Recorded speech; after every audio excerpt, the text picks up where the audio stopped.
মেলি আহি মূৰৰ ওপৰ পালে এতিয়াও ইয়াতে বহি আছ যে ৰান্ধনী ঘৰত কেতিয়া সোমাবি কেতিয়া চাউল মুঠি সিজাবি পুৱাৰ পৰা পেটত খুটকন এটাও পৰা নাই উদৰ পৰাই খোৱাবলৈ বিধে বিধে বস্তু আনি দিছা নহয় কেৱল পিৰালিৰ মূৰত বহি হুকাতনা আৰু মুখেৰে বৰবৰ কথা কোৱা ৰূপ এটকা আনি দিব নোৱাৰা ইফালে মুখখনেৰে কেৱল খাও খাও খাও খাও খাও খাও খাও এনেকুৱা অকৰ্মণ্য মানুহ মই কত দেখা নাই নকবি দেই এনেকুৱা কথা মুখেৰে দুবাৰ উচ্চাৰণ নকৰিবি এই লটকন নামৰ ব্ৰাহ্মণক তই চিনি পোৱা নাই চিনি পাবলৈ মোৰ একো বাকী নাই তুমি এটা ধুৰৰ পচলা এলাই বাদু মানুহ আইবু পাই কি চাই তোমাৰ লগত মোক বিয়া দিছিল এনেকুৱা জনা হলে মই তোমাৰ লগত কেতিয়াও বিয়া নহলোহেঁতেন তই কিন্তু কথাই কথাই বহু দূৰ আগবাঢ়ি গলি ঠিক আছে তোৰ এই কেতে জেঙাই কথা মই সদায় সদায় শুনি নাথাকো তোক মই কৈ দিলো মই আজি যি ঘৰৰ পৰা ওলালো ৰূপ এগাল হাতত নোলোৱালৈকে মই ঘূৰি নাহো যোৱা যোৱা দেখিলেহে লেখিম তোমাৰ এনে ফুৰুহনি মৰা কথা বহুত শুনিলো এইবাৰ যদি সুদা হাতে ঘূৰি আহা তুমি কিন্তু ঘৰৰ চোতালত ভৰি দিব নোৱাৰা কৈ থলো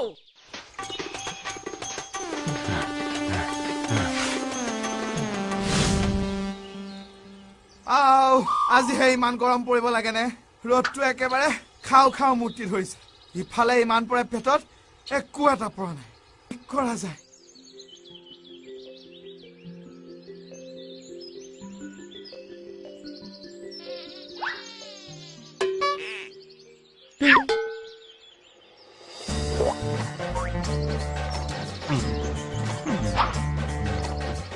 কি কৈছা তোমাৰ নাম কি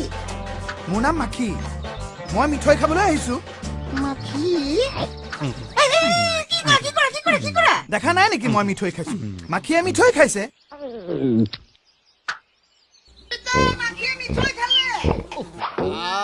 ইয়াৰ পৰা শান্তিৰে ঘুমতি মাৰিবও নোৱাৰো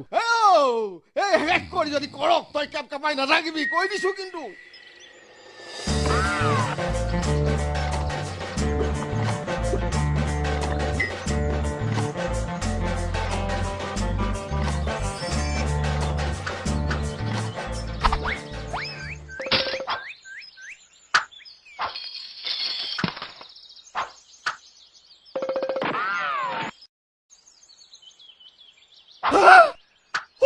মোৰ সৰ্বনাশ হ'ল মিঠাই সোপাটো খালেই হতনিৰ পৰা ধন সোপাও লৈ গ'ল মই দেখোন তোমাক চিঞৰিয়ে আছিলো মাখিয়ে মিঠাই খালে বুলি তুমিহে ক'লা খাইছা যদি খাও হেৰৌ মূৰ্খ তই মাখিয়ে খাইছে বুলিহে কৈছিলি মানুহে খোৱা বুলি তেতিয়াই নকলি কিয় মই কি জানো সি তাৰ নাম মাখি বুলি কৈছিল হৰি হৰি মোৰ মিঠাইও গ'ল ৰূপ জুকুৰি মান আছিল তাকো নিলে ইমান দিনে মই লোকক বাঢ়ি মিঠাই খুৱাই খুৱাই ঠগিলো এতিয়া সি মোত গৈ ওপৰত সি গ'ল কোনফালে মই কি জানো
তুমি গাহৰিটোৰ নেজত ধৰি এনেকৈ ঘূৰাই আছা কিয় তোমাৰ কথা উত্তৰ দিয়া মোৰ আজৰি নাই তুমি দেখা নাই নেকি এই ৰূপৰ মুদ্ৰাবোৰ দেখিছো এই গাহৰিটো এনেদৰে ঘূৰাই থাকিলে গাহৰিটোৱে পাকে পতি ৰূপ লাদি দিয়ে সেইকাৰণেহে ঘূৰাই আছো যিবোৰ অনেক টকা লোকচান হৈছে যদি এই বেটাক ঠগি গাহৰিটোৰ নেজত ধৰি মই ঘূৰাব পাৰো মোৰ লোকচানখিনি পুৰাই ল'ব পাৰো কিনো ইয়াত থিয় হৈ চাই আছা হে দেখা নাই তুমি চাই থকাৰ কাৰণে গাহৰিটোৱে ৰূপ নলদা হ'ল ককাই মোৰ বৰ বিপদ মোক যদি তোমাৰ এই গাহৰিটোক পাকচেৰে ঘূৰাই ৰূপ ঘটিবলৈ দিয়া মোৰ বৰ উপকাৰ হয় তুমি বিপদত পৰা পথিক তোমাক উপকাৰ কৰিলে মোৰ পুণ্য হ'ব মোৰ ইচ্ছা নাছিল তথাপি যেতিয়া তুমি ইমানকৈ কৈছা আহা ঘূৰোৱাহি আহা একো একো ভয় নাই এইটো মোৰ পোহনীয়া গাহৰি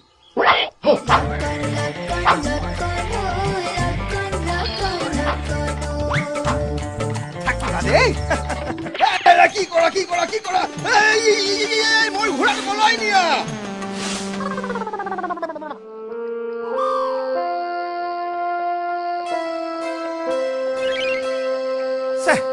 বহুত দূৰ আহিল ৰাস্তা ঘাটো ভালদৰে চিনি নাপাওঁ যিটো এঘৰতে কটোৱাৰ ব্যৱস্থা কৰিব লাগিব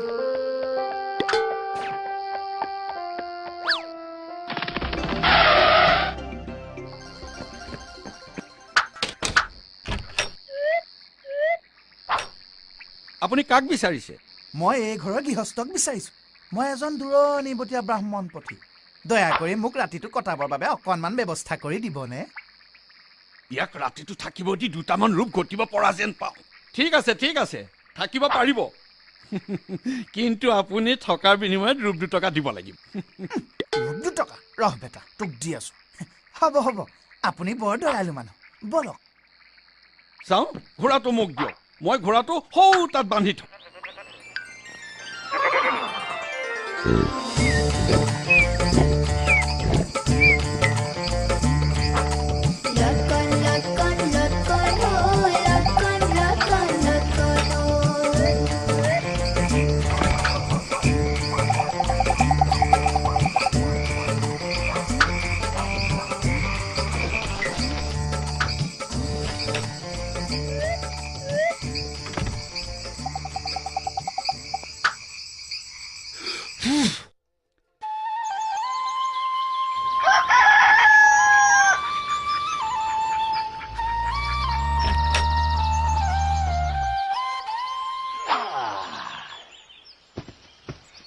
প্ৰভু জগন্নাথ দিনটো ভালকৈ পাৰ কৰিবা আৰু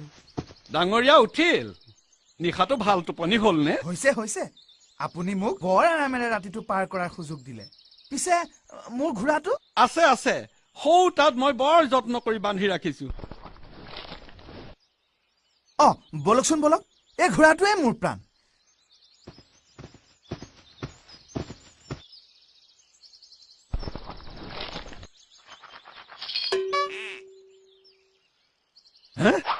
কি আচৰিত ঘাঁহৰ তলত 10টাকৈ ৰূপ এই ঘোঁৰাটোৰ খাবলৈ বাকী থকা ঘাঁহবোৰৰ পৰা মই নিতৌ 10টাকৈ ৰূপ পাওঁ আৰু তাৰে মই প্ৰতিপালিত হওঁ নিতৌ ৰাতিপুৱা 10 টকা ৰূপ এমাহত 300কৈ ৰূপ নাই যিকোনো উপায়েৰে এই ঘোঁৰাটো মই বামুণৰ পৰা কিনি ল'বই লাগিব আপুনি কিবা কোৱা যেন পালো ডাঙৰীয়া আপোনাক এটা কথা কওঁ বেয়া নাপাব আপোনাৰ এই ঘোঁৰাটো মই কিনি ল'ব খুজিছো কি কয় আপুনি এইহেন ঘোঁৰাটো মই বিক্ৰী কৰিম দিনে মই 10টাকৈ ৰূপ পাই আছো আপোনাক মই 200 টকা দিম ঘোঁৰাটো মোৰ ওচৰত বিক্ৰী কৰক তাৰমানে তইও ভাল ফন্দত পৰিলি আপোনাক আৰু 50 টকা বঢ়াই দিম ইছ ৰাম আপুনি মোক বৰ বিপদত পেলালে দেই মোক ৰাতিটো আশ্ৰয় দি আপুনি ইমান উপকাৰ কৰিলে এতিয়া আপোনাৰ অনুষ্ণু মই পেলাও কিদৰে ঠিক আছে আপুনি মোক 250 টকাই দিয়ক লগতে আপোনাৰ ঘোঁৰাটোও দিব লাগিব কিন্তু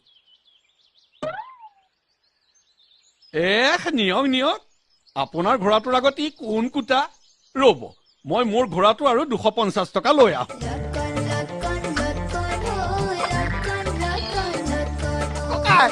গাহৰিটোৱে এতিয়ালৈকে কিমানটা ৰূপ লদিলে মোক ভাল ঠগিলা হেৰা তুমি মোৰ কথা শুনা লেখি আৰু 100 পাক ঘূৰোৱা দেখিবা ৰূপ 100 পাই গৈছা থাকা আহো দেই